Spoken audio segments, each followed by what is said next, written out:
গাজীপুরের নতুন বাইপাসে পুলিশের সহযোগিতায় প্রকাশ্য চাঁদাবাজির বিরল চিত্র ধরা পড়েছে এটি নিউজের ক্যামেরায়। গত 17, 19 ও 20 এপ্রিল এই সড়কে অনুসন্ধান চালিয়ে দেখা গেছে দালালরা পুলিশের উপস্থিতিতেই গাড়ি থামিয়ে টোকেনের মাধ্যমে চাঁদা আদায় করছে। অনুসন্ধানের এক পর্যায়ে পুলিশ সার্জেন্ট রাফিকুল ইসলামের পকেট থেকে উদ্ধার হয় চাঁদার টোকেন। হাবিবুর রহমান হাবিবের তোলা ছবিতে বিস্তারিত জানাচ্ছেন মাসুদুল হক, সঙ্গে ছিলেন HM সাগর।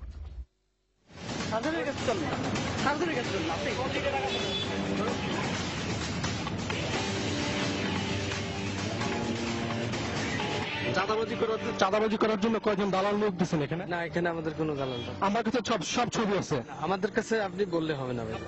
গাজীপুরের বাইপাস বিশ্ব রোডের মোড়ে 3 দিন গোপনে চিত্র ধারণ শেষে ATN নিউজের ক্যামেরা যখন প্রকাশ্যে এলো, তখনই এভাবেই দৌড়াতে থাকে পুলিশের নিয়োগ করা এক দালাল।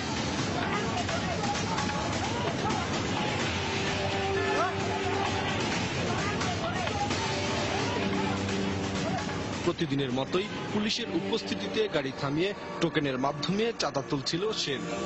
আপনি সকালে কার কাছ থেকে টোকেন নিয়েছেন? রতনের কাছে। না না, আমি রতনের কাছে নিয়েছি। কাগজপাতি সব কমপ্লিট আছে আমার, এটা কোম্পানির গাড়ি, অল কমপ্লিট। তারপরও টাকা দাও বিট। প্রতিদিন না, যে কোনো গাড়ি যাবে সবাইরই। তো এইমাত্র আমার পুলিশ টাকা নিল। কত টাকা নিয়েছে? 200। দিনের বেলা এর গাড়ি আটকায় দেয়, আটকায় সিঙ্গেল দিয়ে আটকায় আর সাইড করে টাকা নেয়। ছাড় দেন না, মিলে 5-6 জন, 2টা ছাড় দেন আর আপনি 4 জন শ্রমিক আছে থাকো। সিনেমা নাটকে চাঁদাবাজির অনেক ছবি দেখলেও বাস্তবের এই ছবি তোলা হয়েছে গাজীপুরের নাওজোর থেকে নারায়ণগঞ্জের মদনপুর পর্যন্ত 48 কিলোমিটার দীর্ঘ সড়কের চান্দনা বিশ্ব রোড মোড়ে। গত ফেব্রুয়ারি মাসে চালু হওয়া এই সড়কে 3 দিন পর্যবেক্ষণ করে দেখা গেছে স্পটে পৌঁছেই পুলিশ তাদের নিয়োগ করা দালালদের কাছে বিশেষ টোকেন তুলে দেয় চাঁদাবাজি করতে। গাড়ি থামানো বা কাগজপত্র পরীক্ষা করার দায়িত্ব পুলিশের থাকলেও এসব কাজ দালালরাই করে পুলিশের উপস্থিতিতে। প্রতিদিন সকাল 6টা থেকে শুরু করে। সকালবেলা উঠেই দেখি টাকা থেকে পুলিশের টাকা নেয়। গাড়ির চালকরা জানান, এই সড়ক দিয়ে চলাচল করতে হলে গাড়ির কাগজপত্র ঠিক থাকুক আর নাই থাকুক প্রতি মাসে 200 থেকে 300 টাকা দিয়ে তাদের এই টোকেন কিনতে হয়। এটা হলো জয়দেবপুরের টোকেন, এটা না থাকলে 200 টাকা দিতে হবে। যে সারা মাস চলতে পারবো 200 টাকার উপরে, আর এটা না নিলে তখন প্রতিদিন যখনই যাবো তখনই 200 টাকা দিতে হবে। কত টাকা দিয়ে নিয়েছে? 200 টাকা না কিনলে উল্টা বলবে, কেস দিবে, গাড়ি মামলা দিবে। বর্তমানে এই সড়ক দিয়ে প্রতিদিন গড়ে 1000-এর বেশি ট্রাক বা বড় গাড়ি চলাচল করছে। 19 এপ্রিল বিকেল 3:30 থেকে 1 ঘন্টায় 113টির মধ্যে 57টি গাড়ির টোকেন পরীক্ষা বা টোকেন বিক্রি করেছে দালালরা।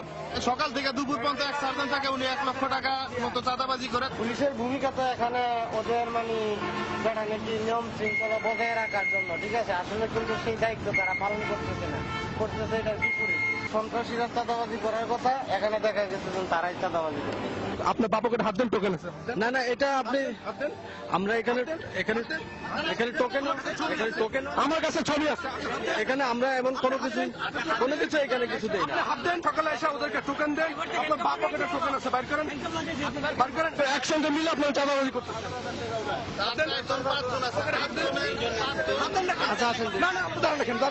কিচ্ছু নাই ভাই, শোনা কিচ্ছু না। চাঁদাবাজির বিষয়টি এড়িয়ে যেতে তাৎক্ষণিকভাবে তিনি সাংবাদিকদেরকে ম্যানেজ করার ইঙ্গিত দেন।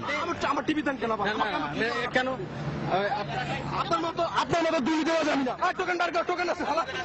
ও কি সেটা ও জানে ভাই, একটু মিথ্যা কথা বলবেন না ভাই। আপনার সঙ্গে ছবি আছে। আপনি ওকে টোকেন দিচ্ছেন, আজকে কালকে দিচ্ছেন, পরশু দিচ্ছেন। আমি দিই।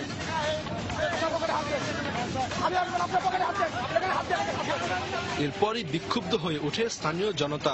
তারা পুলিশ সার্জেন্টের প্যান্টের বাম পাশের পকেট থেকে চাঁদাবাজিতে ব্যবহৃত টোকেন উদ্ধার করেন, যার সঙ্গে পুরোপুরি মিল পাওয়া যায় চালকদের দেখানো টোকেনের সঙ্গে। এরপর কোনো কথা না বলে দ্রুত স্থান ত্যাগ করেন রাফিকুল ইসলাম। মাসুদুল হক, ATN নিউজ, গাজীপুর।